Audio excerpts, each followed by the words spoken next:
हरि ओम तत्सत। मैं रमा सिंह आपको अष्टावक्र गीता सुनाऊंगी।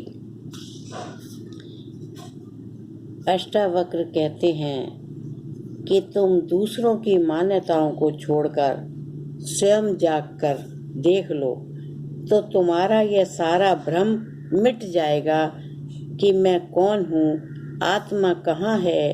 केवल जागना मात्र है, नींद को खोलना मात्र है, ज्ञान दीपक को जलाना मात्र है, कुछ करना नहीं है। अष्टावक्र ने जो बाहर भीतर की बात कही है वह थोड़ी समझने की है। मनुष्य के बाहर एक जगत है, यह संपूर्ण सृष्टि है जिसे कर्म जगत कहते हैं। मनुष्य का भी एक व्यक्तित्व है, बहिर्मुखी। वह हमेशा बाहर की ओर इस संसार को ही देखता है, वह स्वयं के भीतर नहीं जा सकता, उसका ध्यान में जाना कठिन है। ऐसा व्यक्ति कर्मयोग के द्वारा आत्मा को उपलब्ध हो सकता है, अन्य विधि उसके लिए काम नहीं करेगी।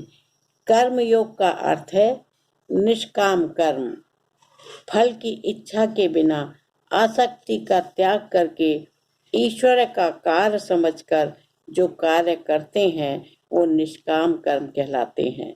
यह है बाहर का भाव। मनुष्य के भीतर तीन और जगत हैं। एक विचारों का जगत इसके भीतर है, एक भाव जगत उसके भीतर है और तीसरा आत्म जगत अथवा साक्षी जगत।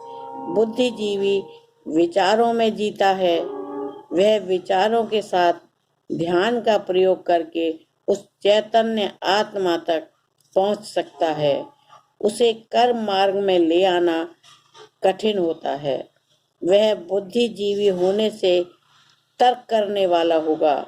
उसे चिंतन और विचार के साथ ध्यान द्वारा आत्मज्ञान कराया जा सकता है।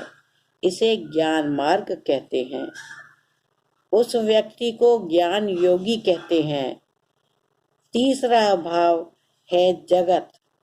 यह भक्ति और प्रेम का जगत है। जिस व्यक्ति में भावुकता अधिक है उसके लिए भक्ति मार्ग है। उस व्यक्ति को भक्त कहते हैं। यह ज्ञान, कर्म और भक्ति तीन मार्ग हैं। हरि ओम तत्सत। हरि ओम तत्सत। धन्यवाद।